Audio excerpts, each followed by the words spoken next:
तो बच्चों आज हम लोग को स्टार्ट करना है अपना अगला टॉपिक जिसका नाम है प्रॉपर्टीज़ ऑफ ट्राइंगल, इसी चैप्टर का है, ठीक है ना। बिना टाइम को वेस्ट करे हम लोग स्टार्ट करने वाले हैं। देखो इससे पहले आप लोग पढ़ चुके हो लाइंस एंड एंगल्स होते क्या हैं, ठीक है ना। तो ट्राइंगल्स हम लोग थोड़ा सा, इसके बाद आपका जो अगला चैप्टर होने वाला है उसका नाम ट्राइंगल्स ही है, ठीक है ना। लेकिन उससे पहले जो कुछ बेसिक प्रॉपर्टीज होती है ट्राइंगल की, एक या दो ही हैं जो आप इस चैप्टर में पढ़ने वाले हो, ठीक है। उसकी कुछ थ्योरम्स को हम लोग प्रूव करने वाले हैं, ठीक है ना। उसके बाद हम लोग चैप्टर आज से ख़त्म करेंगे और अगले चैप्टर में बढ़ेंगे, ठीक है ना। तो आज हम लोग को पढ़ना है सिर्फ प्रॉपर्टीज़ ऑफ ट्राइंगल। आपको पता है ट्राइंगल किससे बनता है? ट्राइंगल्स मिल के बनता है लाइन से, और 3 लाइनों को मिला के बनता है। A bounded figure made by 3 lines is known as triangle. आपको पता है ये चीज़, ठीक है ना। तो अगर आप बाउंडेड फिगर बना रहे हो और लाइन से मिलकर बना रहे हो तो ऑब्वियस ही बात है आपको एक एंगल्स जरूर मिलने वाले हैं। तो ट्राइंगल की शेप में लाइन्स का भी यूज़ होता है और एंगल्स का भी यूज़ होता है, ठीक है ना। इसीलिए आप लोग इसके इस लाइन से एंगल्स के बाद जो सबसे पहला जो क्लोज फिगर बनता है वो ट्राइंगल ही होता है, ठीक है ना। इसलिए आप लोग उसके बाद ट्राइंगल चैप्टर की पढ़ाई करोगे। तो आज हम लोग स्टार्ट करेंगे बेसिक प्रॉपर्टीज़ ऑफ ट्राइंगल। तो बच्चों ये आपकी पहली प्रॉपर्टी जिसका नाम है सम ऑफ ऑल एंगल्स, मतलब जिसका स्टेटमेंट बोलता है sum of all angles of triangle is 180 degree, ठीक है। आपको ये चीज़ पता है, आप उसका यूज़ करते हुए आए हो ना, आपको शायद ही पहले से ही पता था कि ट्राइंगल्स के सारे एंगल्स का सम 180 डिग्री होता है, ठीक है। तो इसका हम लोग प्रूफ देखने वाले हैं आज। काफ़ी ही आसान सा प्रूफ है, काफ़ी सिंपल प्रूफ है, ठीक है ना। जो आपने अभी प्रॉपर्टीज़ पढ़ी हैं उन्हीं प्रॉपर्टीज़ का यूज़ करके होने वाला है। तो पहले से हम लोग करने वाले एक छोटा सा कंस्ट्रक्शन। क्या करेंगे वो कंस्ट्रक्शन है बेटा, draw X Y parallel to B C, X Y parallel to B C, ठीक। तो इस प्रकार से निकलेगी और पासिंग थ्रू ए, ठीक है ना, पासिंग थ्रू ए, इस प्रकार से बनानी है, ठीक है ना। अब देखो जब हमने ये पैरेलल खींच दिया है तो मेरा काम काफ़ी आसान होने वाला है, ठीक। पैरेलल है, ऑल्टरनेट एंगल्स की प्रॉपर्टीज हम लोग यूज़ करेंगे। उसके बाद इन एंगल्स को हमको, ये वाले एंगल जो हैं इन एंगल्स को, मतलब angle A plus B plus C, इसको हमको 180 डिग्री प्रूफ करना है, इनके समीशन को, ठीक है ना। तो नाम एक काम करते हैं, इसको 1 2 3, और ये जो 2 एंगल्स यहाँ बनेंगे इनको नाम दे देते हैं हम लोग 4 और 5, ठीक। तो देखो बच्चों क्या होने वाला है, आपको पता है ये एक्स वाई है, ठीक है, ये एक्स ये वाई है। Since X Y is parallel to B C, ठीक है ना, angle 4 is equal to angle 2 होगा। क्यों बेटा? ऑल्टरनेट एंगल्स की वजह से। आपको पता है जब 2 पैरेलल लाइंस को ट्रांसवर्सल कट करता है तो उसके ऑपोजिट इंटीरियर एंगल्स जो होते हैं वो उसके इक्वल होते हैं। क्यों? ऑल्टरनेट एंगल्स की प्रॉपर्टीज़ के थ्रू, ठीक है ना। ये आप लोग को पहले बता चुके हैं हम लोग, ठीक। तो इसी का यूज़ करने वाले हम लोग angle 4 is equals to angle 2। क्यों बेटा? ऑल्टरनेट एंगल्स, ठीक है ना। अब सिमिलरली उसी प्रकार से angle 5 is equals to angle 3, alternate angles की वजह से, ठीक है ना। अब आपको एक चीज़ और पता है कि अगर किसी स्ट्रेट लाइन पे जितने भी रेज खींच लो आप, ये निकाल दो, रेज आर्म्स निकाल दो, उस पर जितने भी एंगल्स बनेंगे सब लीनियर पेयर होंगे, मतलब सबका समीशन 180 डिग्री होगा। जैसे कि मान लीजिए अगर ये कोई स्ट्रेट लाइन है, वहाँ से मैंने एक रे निकाली, और तो फिर क्या होगा, इन दोनों एंगल्स का सम कितना होगा? 180 डिग्री होगा। इसी प्रकार से दो, चाहे तो आप 3-4 रेज निकाल दीजिए, कोई बड़ी बात नहीं है। ये वाला एंगल प्लस ये वाला एंगल प्लस ये वाला एंगल प्लस ये वाला एंगल, इन सब का सम कितना होने वाला है? 180 डिग्री होने वाला है कि नहीं। तो इसी चीज़ का यूज़ करने वाले हम लोग यहाँ पे, ठीक है ना। Since X Y is straight line, ठीक है ना, एक्स वाई स्ट्रेट लाइन ही होगी क्योंकि इसके पैरेलल है, क्योंकि बी सी अगर स्ट्रेट लाइन है तो एक्स वाई भी पैरेलल वो स्ट्रेट लाइन ही होगी, ठीक है ना। Since X Y is straight line बेटा, तो angle 4 plus angle 1 plus angle 5 equals to 180 degree होगा कि नहीं होगा? हाँ सर होगा, हमने बताया भी लीनियर पेयर वाला फॉर्म आपको, ठीक। अब देखो इन दो चीज़ों की हेल्प करेंगे हम लोग। 4 की जगह पे 2 रखेंगे, 5 की जगह पे 3 रखेंगे, ठीक है ना। Angle 2 plus angle 1 plus angle 3 is equals to 180 degree. अब बेटा हमको यही प्रूफ करना था, एंगल 1 2 3 अंदर वाला एंगल्स को माना हुआ था, हमको यही प्रूफ करना था कि एंगल्स जो ट्राइंगल्स के थ्रू जो एंगल्स बन रहे हैं अंदर के, जो इंटीरियर एंगल्स है ट्राइंगल्स के 1 2 3, ठीक है ना, इनका सम 180 डिग्री होता है, 180 डिग्री होता है। तो वो हमने प्रूफ कर दिया, काफ़ी सिंपल सा प्रूफ था, ठीक है ना। आप चाहो तो इसको नोट कर लो जल्दी से, फिर लोग बढ़ते हैं आगे। तो बच्चों ये आपका अगली प्रॉपर्टी, ठीक है ना, काफ़ी सिंपल प्रॉपर्टी, इसका प्रूफ भी काफ़ी छोटा है, ठीक है। देखो बेटा आपको लग रहा होगा हम जल्दी जल्दी बता रहे हैं, लेकिन देखो इसके प्रूफ से आपको इतना मैटर नहीं करता है कि आपको प्रूफ आता है कि नहीं आता है, ठीक है ना। कभी कभी जब मास्टर जो होता है समझ जाता है तब पूछ देता है, लेकिन इतना इंपॉर्टेंट नहीं है प्रूफ इसका, ठीक है, क्योंकि आप देख पा रहे हो काफ़ी सिंपल प्रूफ है, काफ़ी बेसिक नॉलेज पे जो आप लोग पढ़ चुके हो उसी के ऊपर प्रूफ था, ठीक है ना। इसका प्रूफ भी पिछली बार की तरह काफ़ी सिंपल होने वाला है, इतनी जगह में आ जाएगा, ठीक है ना। बस आपको मैं इसलिए ये बता रहा हूँ कि आप ये प्रॉपर्टीज़ का यूज़ करके काफ़ी ज़्यादा क्वेश्चन सॉल्व करते हो आगे जाके, ठीक है। तो आपको पता होना चाहिए कि प्रॉपर्टीज़ आती कहाँ से है, इनका प्रूफ क्या है, ठीक है ना। इसीलिए हर टीचर इसको आपको पढ़ाता है, लेकिन पता उसको भी है कि इसका यूज़ आप लोग जल्द कभी आगे नहीं करने वाले हो, ठीक है ना। तो चलिए देखते हैं क्या है प्रॉपर्टी। प्रॉपर्टी बेटा सेकंड प्रॉपर्टी बोलती है हमको, if a side of a triangle is produce then the exterior angle so formed is equal to the sum of the two interior opposite angles. मतलब कि अगर कोई भी एक ट्राइंगल मेरे पास ABC ट्राइंगल है, ठीक है ना, उसमें से किसी भी एक साइड को अगर हम लोग एक्सटेंड कर दें, ठीक है ना, तो उसका जो एक्सटीरियर एंगल बनेगा ये वाला एंगल, वो इसके ऑपोजिट जो दो एंगल बचे हैं उन दो एंगल्स के सम के बराबर होगा। फॉर एग्जाम्पल जैसे मैंने यहाँ पे BC को एक्सटेंड करा है, इसी प्रकार से अगर मैं यहाँ पे इसको एक्सटेंड कर देता, ठीक है ना, ये मान लीजिए आप एक्सटेंड हो रही है, यहाँ पे ये A पॉइंट था, ये B था, ये C था, तो जो यहाँ पे एंगल बनेगा वो इन दो एंगल्स के सम के बराबर होगा। समझ लो ना क्या कह रहे हैं। तो उसी प्रकार से जैसे ये वाला एंगल जो है वो इन दो एंगल्स के सम के बराबर होगा, ठीक है ना। चलो इसको करते हैं, काफ़ी सिंपल प्रूफ है। तो देखो अब इससे पहले आप देख चुके हो कि ट्राइंगल्स के तीनों एंगल्स का सम जो होता है 180 डिग्री होता है, आपने प्रूफ भी देख लिया इसका, ठीक है। तो पहले वो लिखने वाला हूँ मैं, ठीक है। Angle A plus angle B plus angle C is equal to 180 degree था, ठीक है ना। ऐसे नहीं लिखना चाहिए वैसे मेरे को, हमको ABC नहीं लिखना चाहिए क्योंकि आप कंफ्यूज हो जाओगे।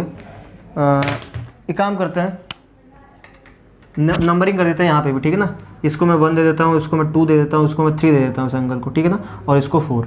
तो अब देखो आप angle 1 plus angle 2 plus angle 3 is equal to 180 degree कर दिया आपने, ठीक है। ये आपको पता है, ये आप प्रूव भी कर चुके हो पहले, ठीक है ना।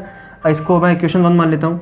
अब देखो बेटा एक सबसे पहली चीज़, ठीक है, सबसे पहली चीज़ क्या है यहाँ पे, सबसे पहली चीज़ यहाँ पे ये है कि आप जो पढ़े थे लीनियर पेयर वाली चीज़, ठीक है ना, कि आपको पता है angle 3 plus angle 4 equal to 180 degree होगा, है कि नहीं।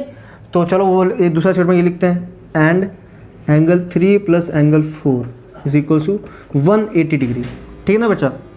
अब देखो क्या करने वाला हूँ मैं, अब मैं करने वाला हूँ क्या करें यहाँ पे 1 2 3 3 4 यहाँ पे दिख रहा है। अगर मैं दोनों को ऐड कर दूँ तो क्या होगा, अगर दोनों को ऐड, अच्छा एक काम कर, अरे ऐड क्यों करना है बेटा, देखो इक्वेशन 1 और इक्वेशन 2 मिल गया हमको प्रूफ क्या करना है, angle 4 is equal to angle 1 plus angle 2, हमको ये प्रूफ करना है कि नहीं। अब क्या करेंगे हम लोग, मेरे पास दो इक्वेशंस है, हम लोग करेंगे कंपेयर, ठीक है ना। Comparing 1 and 2, comparing equation 1 and 2, इससे बड़ा क्या होगा, देखो दोनों 180 के इक्वल है तो दोनों एक दूसरे के इक्वल भी आ जाएंगी, ठीक है ना। तो यहाँ से आपको मिलेगा 1 plus 2 plus 3 1 plus 2 plus 3 is equals to angle 3 plus angle 4। अब आपको दिख रहा होगा यहाँ से एंगल 3 यहाँ से कट जाएगा, एंगल 3 यहाँ से कट जाएगा, यहाँ बचेगा क्या, यहाँ बचेगा angle 1 plus angle 2 is equals to angle 4। अब आप देख पा रहे हो हमको यही चीज़ प्रूफ करनी थी, हमको यही चीज़ मिल भी गई, ठीक है ना। आ गया था angle 1 plus 2 equals to angle 4, angle 1 plus angle 2 equals to 4। हमको यही प्रूफ करना था कि जो एक्सटीरियर एंगल है, मतलब कि जो 4 एंगल है, वो इसके ऑपोजिट जो इंटीरियर एंगल्स बन रहे हैं ये वाले, इसको छोड़ के, जैसे मान लीजिए 4 इक्वल्स टू जिसके ऑपोजिट में एंगल्स बन रहे हैं 1 और 2 उनके सम के बराबर है, ठीक है। वही चीज़ हमने प्रूव भी कर दी, काफ़ी सिंपल प्रूफ था, ठीक है ना बच्चा। देखो अब हम लोग प्रॉपर्टीज़ या थियोरेटिकल नॉलेज जो भी थी आपको दे दी हमने, ठीक। अब हम लोग क्या करने वाले हैं, हम लोग करने वाले क्वेश्चंस की प्रैक्टिस। तो बच्चों ये आपके कुछ क्वेश्चंस जो इन क्वेश्चन से हम लोग शुरुआत करने वाले हैं, ठीक है ना। तो काफ़ी आसान क्वेश्चंस है, ठीक है ना, एकदम शुरुआती तौर के लिए काफ़ी अच्छे क्वेश्चंस है ये। तो देखिए चलिए शुरू करते हैं फिर। क्वेश्चन क्या है मेरा, पहला क्वेश्चन बोल रहा है मेरा, the sum of 2 angles of triangle is equal to the third angle, find the measure of third angle. क्या बोल रहा है, sum of 2 angles of triangle. मेरे पास कोई भी अगर ट्राइंगल है, कोई भी ट्राइंगल है मेरे पास, उसके कोई भी दो एंगल्स उठा लीजिए, उनका सम तीसरे एंगल के बराबर है, ठीक है ना। तो आपको पता है पहली चीज़, आपको पता है कि angle A plus angle B plus angle C is equal to 180 degree होता है। आप लोग ये प्रूफ कर चुके हैं, आपने प्रॉपर्टी ये पढ़ चुके हो आप लोग, ठीक है ना। जैसे कि अगर मेरे पास ये ट्राइंगल है, ये A है, ये B है, ये C है, तो इन तीनों एंगल्स का सम कितना होगा, 180 डिग्री होगा, ठीक है ना। अब क्या बोल रहा है, the sum of 2 angles of triangle is equal to third angle.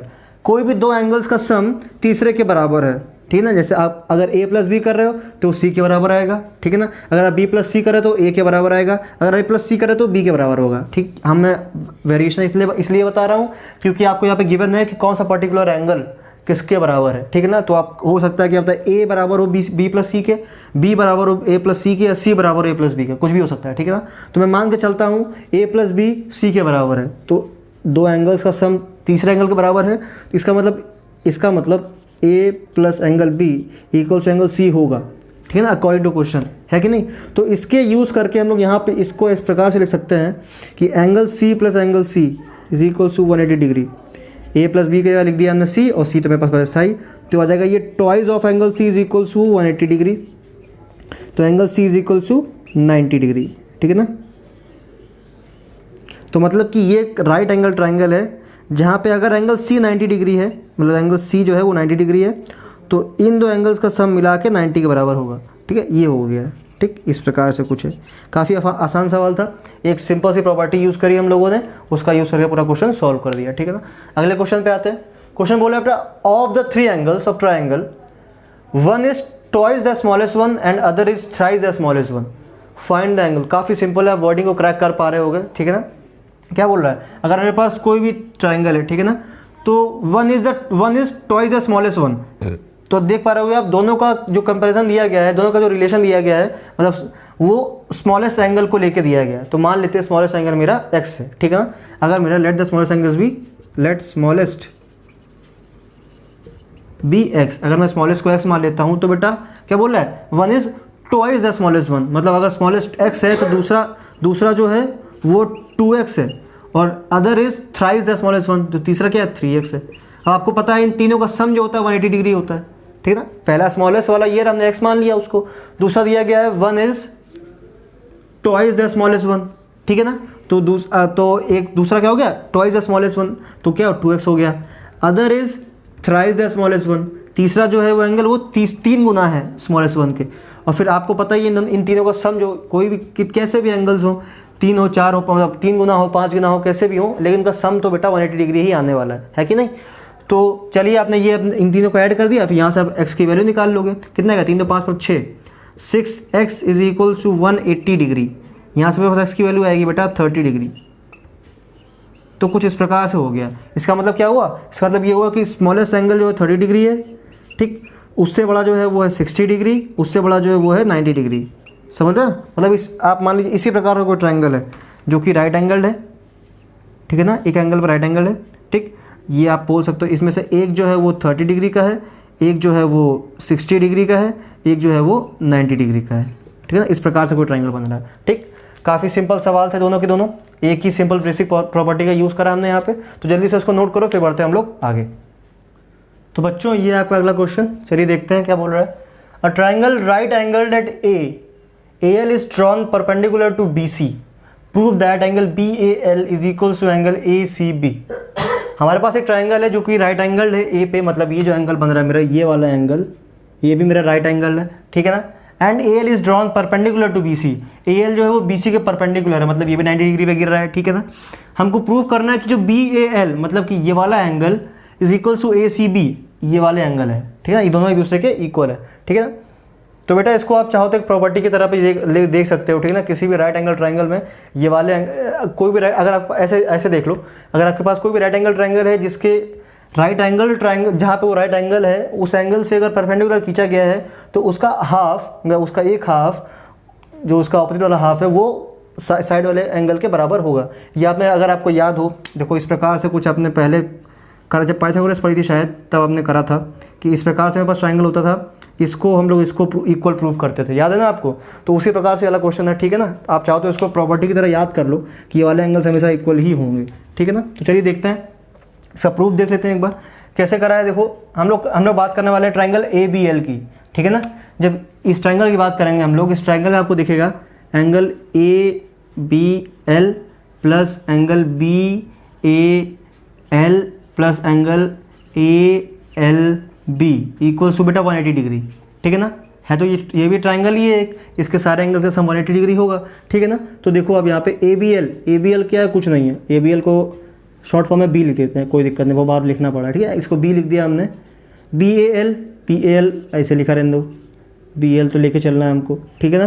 Plus ALB की वैल्यू बेटा हमको 90 डिग्री पता है, इक्वल्स टू 180 डिग्री, ठीक। जब ये 90 तो ये भी तो 90 होगा, है ना। तो ये हो गया इस प्रकार से। अब यहाँ से हमको मिलेगा एंगल, यहाँ से हमको वैल्यू मिलेगी बी ए एल की, B A L is equals to बेटा 180 माइनस 90 दैट इज़ 90 डिग्री, ठीक है ना। अब ये एंगल बी यहाँ पे प्लस में, वहाँ आके माइनस में कर देते हैं इसको, ठीक। ये एक इक्वेशन मिल गई हमको, ठीक है ना। तो अब ये छोटे ट्रायंगल की बात खत्म, अब आते हैं बड़े ट्रायंगल पे, ए बी सी पे, ठीक है। In triangle A B C, ठीक, इन ट्रायंगल ए बी सी, वहाँ पे भी सेम चीज़ करने वाले हम लोग, angle A plus angle B plus angle C, ठीक है ना। हाँ अब देखो इक्वल में इसका 180 डिग्री होगा, ठीक है ना। हमको चाहिए क्या, यहाँ पे सी एंगल चाहिए, मतलब अच्छा एक काम करते हैं, आपको इसको भी थोड़ा बड़ा ब्रॉड में लिख देते हैं जैसे लिखा जाता है, ठीक है ना। तो angle B A C plus angle A B C plus angle A C B is equal to 180 degree होगा, ठीक है ना। हमने कुछ करा नहीं, कुछ नया नहीं करा, बस इन लोग को आर्म्स वाले फॉर्म में लिख दिया, ठीक है ना, जो रे का यूज़ करके एंगल्स बनते हैं उसकी फॉर्म में लिख दिया है, ठीक है ना। तो B A C is good, अच्छी बात है, बी ए सी है यहाँ पे मेरे पास, ठीक है ना। बी ए सी को लिख देते हैं ऐसे ही, ठीक। अब आते हैं नहीं रुको, B A C, we know that the value of B A C is 90 degree, हमको बी ए सी की वैल्यू पता है 90 डिग्री, क्यों, क्योंकि आपको पता है ट्राइंगल राइट एंगल्ड एट ए, ये जो ट्राइंगल मेरे पास बड़ा वाला है वो राइट एंगल है ए पे, तो उसकी वैल्यू मेरे को पता है 90 डिग्री। ए बी सी पे आते हैं, ए बी सी को हम लोग देखो यहाँ पे ए बी एल को मैं क्या करा था, देखो बात तो एक ही है, ए बी एल लो या फिर ए बी सी लो, बात तो एक ही है, एंगल बी बन रहा है तो यहाँ पे भी इसको एंगल बी लिख देते हैं ऐसे हम, और एंगल ए सी बी तो हमको निकालना ही है, तो ए सी बी को ऐसे लिखा देते हैं हम लोग, A C B is equal to 180 degree.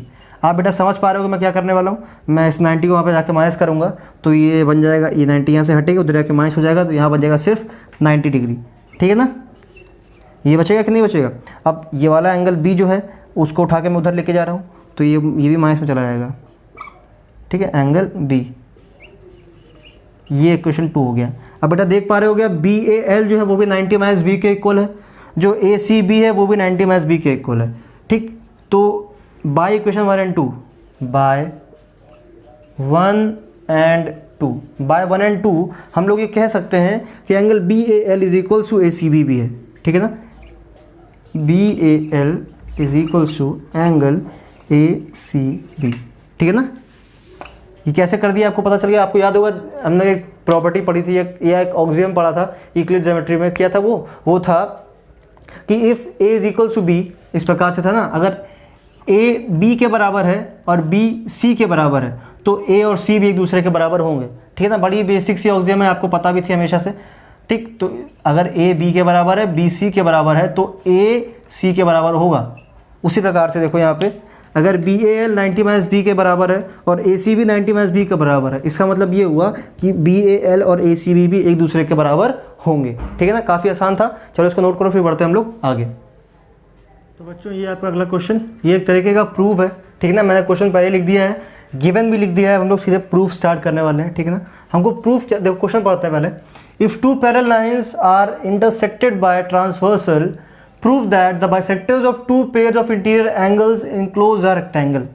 हमको दिया गया है कि मेरे पास अगर दो पैरेलल लाइंस हैं ए बी और सी डी, ठीक है ना, उसको अगर कोई ट्रांसवर्सल कट करता है, ठीक है, वो ट्रांसवर्सल से इंटरसेक्ट हो रही हैं, हमको प्रूफ करना है कि जो एंगल्स बनेंगे, जो इंटीरियर एंगल्स बनेंगे यहाँ पे, जो जेड बन रहा है, जेड बनेगा जो, उसके जो बाइसेक्टर हैं, ठीक है, उनको अगर मैं जोड़ूँ तो मेरे पास एक रेक्टेंगल बनना चाहिए, ये बोला गया है, ठीक। तो चलिए प्रूफ करते हैं। तो मैं यहाँ पहले प्रूफ लिख देते हैं। टू प्रूफ क्या है, टू प्रूफ, बेटा टू प्रूफ है, हमको बताना है कि G M H L is a rectangle, ठीक है। तो आपको पता है प्रोसीजर क्या होता है, सबसे पहले हम लोग गिवन लिखते हैं, फिर टू प्रूव लिखते हैं, अगर कोई कंस्ट्रक्शन है तो कोई कंस्ट्रक्शन करते हैं, उसके बाद हम लोग चालू करते हैं अपना प्रूफ, ठीक है ना। तो देखिए काफ़ी स्टैंडर्ड चीज़ें यूज़ करने वाले हम लोग, कुछ भी नया नहीं करने वाले हैं। पहली चीज़ आपको पता है ए बी और सी डी एक दूसरे के पैरेलल है, तो आपको पता है जब पैरेलल होते हैं तो ऑल्टरनेट एंगल्स इक्वल होते हैं एक दूसरे के। तो यहाँ पे ऑल्टरनेट एंगल्स कौन कौन से होंगे, यहाँ पे ऑल्टरनेट एंगल्स होंगे बेटा angle A G H is equals to angle G H D. क्यों बच्चा, ऑल्टरनेट एंगल्स की वजह से, ठीक है ना। अब देखो हमको इसका यूज़ नहीं है, लेकिन इसके थ्रू जो चीज़ मिलने वाली है उसका यूज़ है। कैसे, हमको चाहिए ये वाला एंगल, ये वाला एंगल। अब आपको पता है अगर एंगल इक्वल है तो उसका हाफ जो होगा वो भी इक्वल होगा, और हाफ हम कैसे बोल सकते हैं, यहाँ पे हाफ एंगल ही मिलेगा, क्योंकि बेटा यहाँ पे दिया गया है कि जो बाइसेक्टर्स हैं, ये जो लाइनें निकल रही हैं, जो जीएम जो है, जीएम और एचएल जो है वो एंगल के बाइसेक्टर हैं। आपको पता है बाइसेक्टर क्या करता है, दो इक्वल पार्ट्स में बांट देता है, तो मतलब ये आधा है ये आधा है, ठीक है ना। तो which implies half of A G H, half of A G H is equal to half of G H D, होगा ही होगा, ठीक है। समझ में आ गया क्यों होगा, बताया ना बाइसेक्टर की वजह से, ठीक। तो half of A G H क्या होगा, half of A G H होगा बेटा ए जी एम या फिर एम जी एच। अब बेटा हमको ज़रूरत है यहाँ पे एम जी एच की, क्योंकि हमको रेक्टेंगल साबित करना है इसको, तो हम लोग इसको लेने के बजाय हम लोग एम जी एच लेंगे, ठीक है ना। तो half of A G H के लिए लिख सकते हैं हम लोग क्या, एम जी एच, ठीक है ना। M G H is equals to M G H, और यहाँ पे लेंगे हम लोग जी एच एल, क्योंकि हमको अंदर वाला एंगल्स की ज़रूरत है, जी एच एल, ठीक है। अब देखो बच्चा, जिस प्रकार से हमने ये वाले एंगल्स प्रूफ कर दिए ना, देखो ये जैसे M G H is equal to G H L. अब देखो एक और चीज़ यूज़ करने वाले हम लोग क्या, कि जब ये एंगल्स इक्वल है, आपको याद करो, पहले हमने बताया था आपको, अगर मेरे पास दो पैरेलल लाइंस हैं तो ये वाले एंगल्स इक्वल होंगे, क्योंकि ऑल्टरनेट एंगल्स होते हैं, और इसका उल्टा भी होता है। इसका उल्टा क्या होता है, अगर ये एंगल्स इक्वल हैं तो ये दो लाइनें पैरेलल होंगी, ठीक है ना, बताया था ना। तो अगर ये देखिए, अगर ये दो एंगल्स इक्वल हैं, ये वाला और ये वाला एंगल इक्वल है, इसका मतलब ये हुआ जिन लाइन से ये एंगल बन रहा है वो लाइन्स एक दूसरे के पैरेलल होंगी, ठीक है ना। जैसे कि अगर यहाँ पे एम जी एच और जी एच एल इक्वल हैं, तो इसका मतलब ये हुआ ये मिल के बन रहे हैं, एम जी और एच एल से मिल के बन रहे हैं, तो इसका मतलब ये होगा कि M G is parallel to H L, which implies M G is parallel to H L, ठीक है ना। तो ये इसके पैरेलल हो गई, ठीक है ना। तो अब आते हैं कौन सा, अब क्या बचा, अब मेरे पास बचा है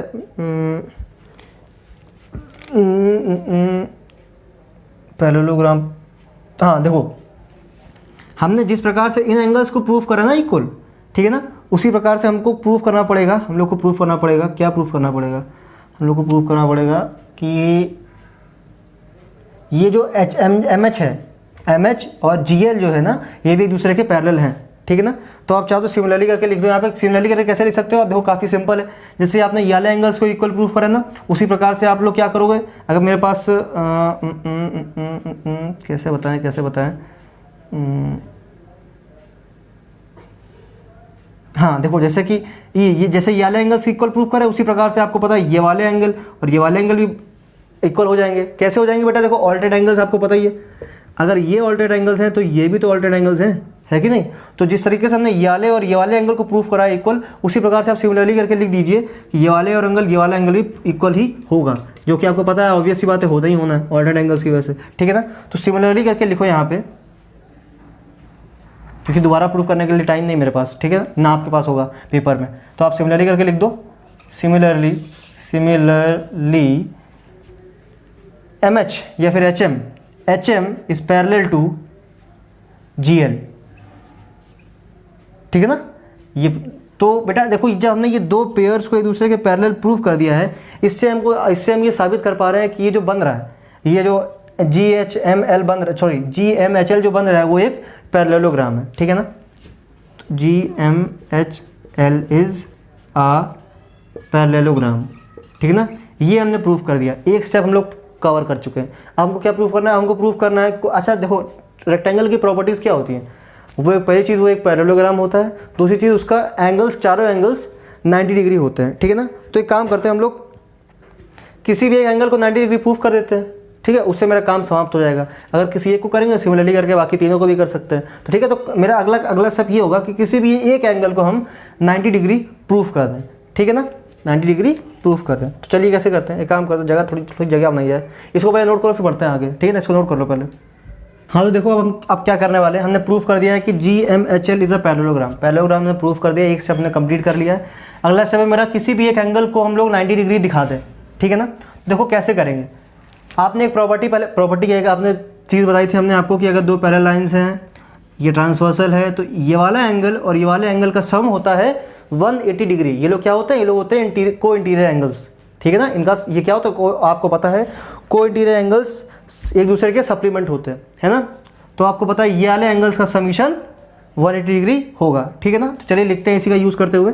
यहाँ पे कौन कौन सा एंगल बनेगा, यहाँ पे बी जी एच बनेगा, angle B G H plus angle G H D is equals to 180 degree, ठीक है ना। ये कैसे बेटा, को इंटीरियर एंगल्स की वजह से। आप चाहो तो लिख दो यहाँ पे को इंटीरियर एंगल्स, ठीक है ना बच्चा। अब देखो अगर ये इक्वल है तो इनके हाफ जो होगा, अब क्या कर रहा हूँ मैं, पूरे इक्वेशन को डिवाइड बाय 2 कर रहा हूँ, पूरे इक्वेशन को डिवाइड बाय 2 कर रहा हूँ। तो यहाँ क्या बनेगा, half of B G H, यहाँ पे बनेगा half of G H D. यहाँ बेटा जब 180 बाई 2 करेंगे तो आ जाएगा 90 डिग्री, ठीक है ना। पूरी इक्वेशन को मैं 2 से डिवाइड कर दिया तो इस प्रकार से बनेगा। अब देखो half of B G H का आधा जब करेंगे तो यहाँ पे एक आधा ये है, एक आधा ये है। हमको बाहर वाले आधे का मतलब यूज़ ही नहीं है, कोई फ़र्क ही नहीं पड़ता, उससे मतलब उसका काम ही नहीं है, हमको ये वाला एंगल लेना है, ठीक है। तो half of B G H को हम लोग लिख देंगे एल जी एच, ठीक है ना, L G H, L G H. Half of G H D, इसका हाफ करेंगे तो बेटा 2 हाफ मिलेंगे, यहाँ पे भी कौन सा जी एच एल और एल एच डी मिलेगा, ठीक है ना। तो हम लोग क्या करने वाले हैं, हमको यहाँ पे भी अंदर वाले एंगल की ज़रूरत है, तो लिखेंगे हम लोग यहाँ पे angle G H L is equal to बेटा 90 डिग्री है। चलिए कह रहे हो तो मान लेते हैं, ठीक, इक्वेशन मान लेते हैं, इक्वेशन मानने की ज़रूरत नहीं है। अब चलो ये एक रिलेशन मिल गया हमको, ठीक है ना, इस रिलेशन का हम लोग यूज़ करने वाले हैं। अब अगली चीज़ हो, आपको सबसे आसान चीज़ अपनी जो लेटेस्ट पढ़ी है अभी, क्या पढ़ी है कि एक ट्राइंगल के सारे एंगल्स जो इंटीरियर एंगल्स है उनका सम 180 डिग्री होता है। तो मेरे पास एक ट्राइंगल है जिसका नाम है GHL या फिर GLH। मेरे पास एक ट्राइंगल है GLH, ठीक है ना। इस ट्राइंगल में जो तीनों एंगल्स हो गए उनका सम 180 डिग्री 180 के इक्वल होगा, है कि नहीं।